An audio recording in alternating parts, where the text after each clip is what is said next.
గోవింద భక్తుల ఆధ్వర్యంలో చేపట్టిన తిరుమల సప్తగిరుల ప్రదక్షిణ వాహన యాత్ర విజయవంతమవ్వాలని హైకోర్టు న్యాయమూర్తి కృష్ణమోహన్ ఆకాంక్షించారు.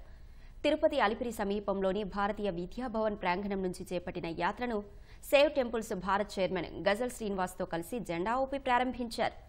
ఈ సందర్భంగా స్వామివారికి ప్రత్యేక పూజలు చేశారు. కార్యక్రమంలో పలువురు స్వామీజీలు, భక్తులు పాల్గొన్నారు.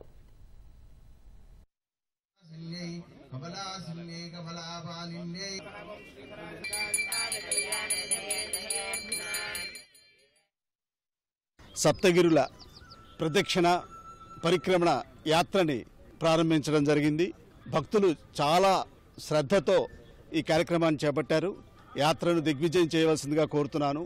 సప్తగిరుల ప్రదక్షిణ అనేటువంటిది చాలా గొప్ప భక్తితో కూడినటువంటి చాలా విశిష్టమైనటువంటి ఈ సేవా కార్యక్రమం. మన దేవాలయాల చరిత్రలోనే ఒక అద్భుతమైనటువంటి ఘట్టం ఈరోజు.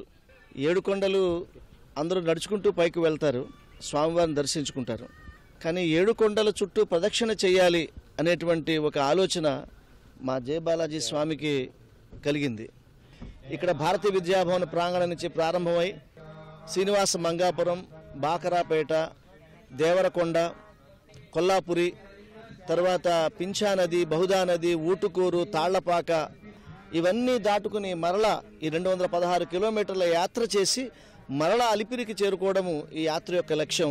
నా ఉద్దేశం ఏంటంటే ఎన్నో పురాతనమైన దేవాలయాలు ఈ సప్తగిరుల చుట్టూ ఉన్నాయి. ఆ దేవాలయాలన్నిటి కూడా చరిత్ర కూడా ప్రజల్లోకి రావాలి అన్నది మా జయ బాలాజీ స్వామి కోరిక. రాబోయే రోజుల్లో ప్రతి ఒక్కరూ కూడా సప్తగిరుల యొక్క ప్రదక్షిణ చేసుకోవాలని మా అందరి యొక్క ఆకాంక్ష.